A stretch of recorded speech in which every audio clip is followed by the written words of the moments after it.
on Ladies Night, we talked about it. I want to talk about and kind of bury this stuff. I was able to see the forced adversity thing, and I do feel like it's only fair to defend myself because the take that I'll show you here in just a minute was completely disingenuous.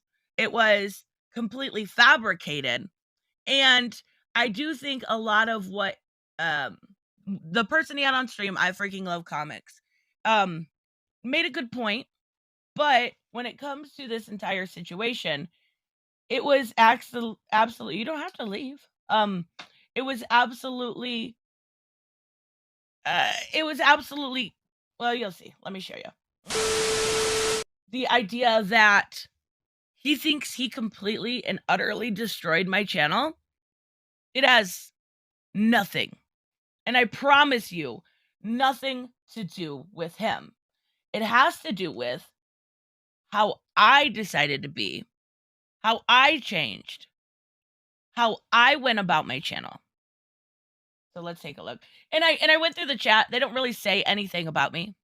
Props to that. I'm glad, but what we're doing next is going to be even better. I promise you that. Shit, yeah. Yeah.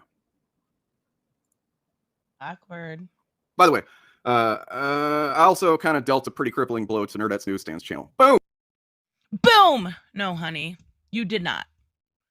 I dealt my own blow because of what I had done when it comes to growing and evolving as a person, and basically seeing the real truth in the fact that both sides include a massive amount of hypocrisy, including Jane being very far left and including the very far right. They both include a fair amount of hypocrisy.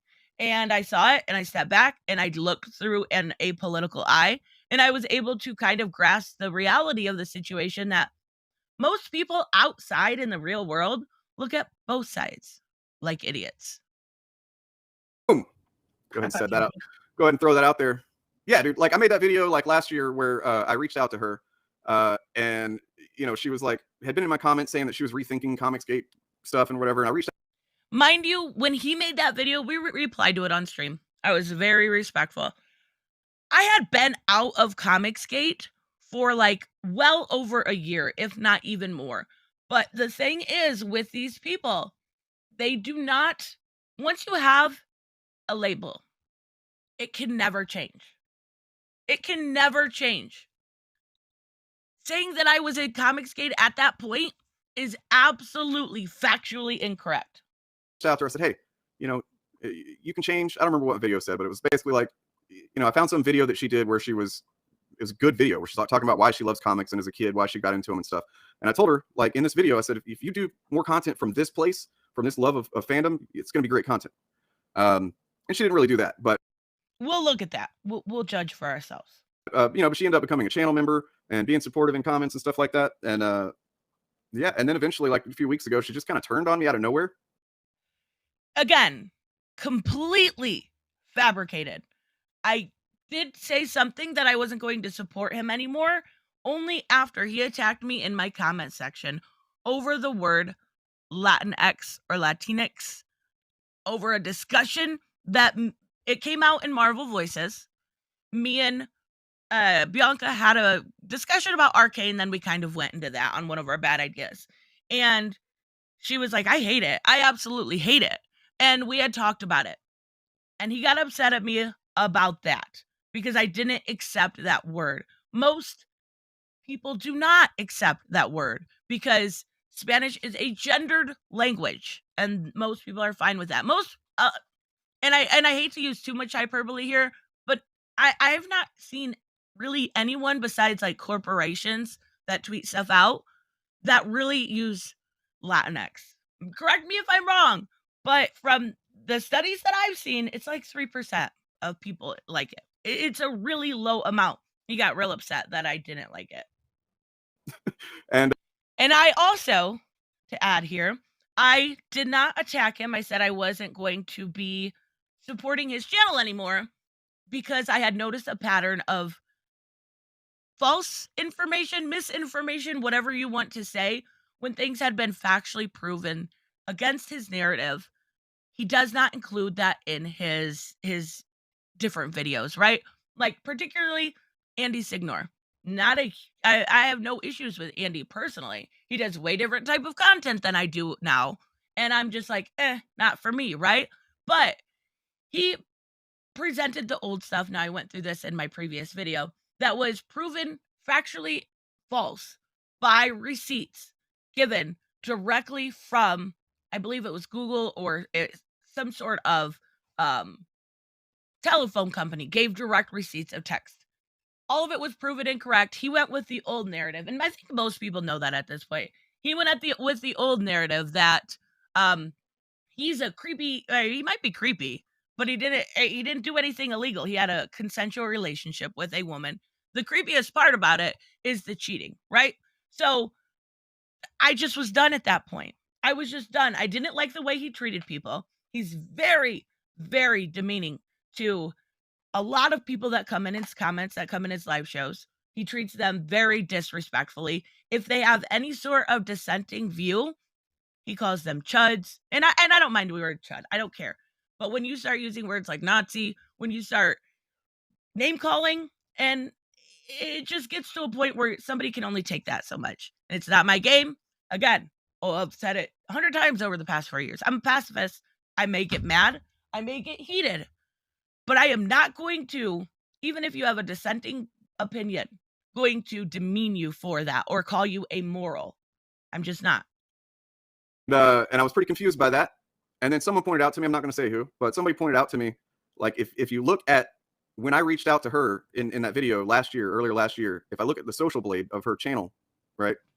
Like basically when she stopped making such antagonistic content, she started losing stats. He just showed exactly what I said. It had nothing to do with me. It was because I stopped bowing to fake outrage. Now, to be fair, I do believe he is on the spectrum. Please, nobody send hate. I have not a bone of hate in my body for this man. I hope he goes through and gets the help he needs like I personally did. I hope he does. Do not send hate. I know you guys won't, but I gotta say it. To be fair, I know, and I know, Robert, you could add more to this in the comments because I know you say that's kind of just a bullshit excuse, but I gotta be fair. Like her stats started plummeting.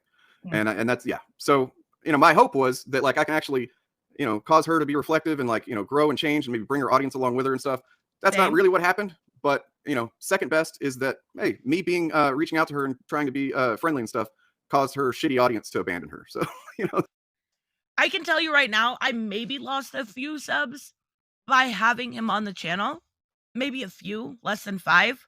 That's pretty typical. Like that's bringing anybody on. I lost way more subs by having the Cavernacle on. That's a win, right? Yep. You cultivate the garden you water. So I think that's actually a very, very fair point. A very fair point. And again, no hate for I freaking love comics, none whatsoever. But he makes a fair point. The audience that I had, the garden that I had, a lot of it was far right idealist. That is just because I covered during post, I would say, or probably pre-election and in the summer, more of the political stories. Yes, I cultivated that garden. And at some point, a lot of them abandoned me. They're not open and willing to have conversation. But neither is Dane. I still have an open invitation for him on my channel. Right. He died. Yeah. What else? Oh, Okay, so that's it. Being fair here, he is correct. This is where you can see I lost 500,000 views. Like I said, I deleted a lot of stuff. I own that, and I own that it was bad, right? Okay. And then if you go down here, you can see that I don't lose necessarily, but I also don't gain. There are days that goes by when I don't, and that's okay. My monthly average is about 100. Okay. All right. Whatever. It's not good. I know my channel's not doing well, but that's okay. It's not the end of the world. Like I am obviously not like out here going support this, do this for me, buy this. It's not what it's about, right? So I'm okay with that. And then, like I said, here was the Johnny Depp trial stuff. That's where I got a lot of my boost from. And then, it's evened out. I haven't lost, but I haven't gained. That's okay. He's not wrong when it comes to that. But the entire situation is really petty. Really petty.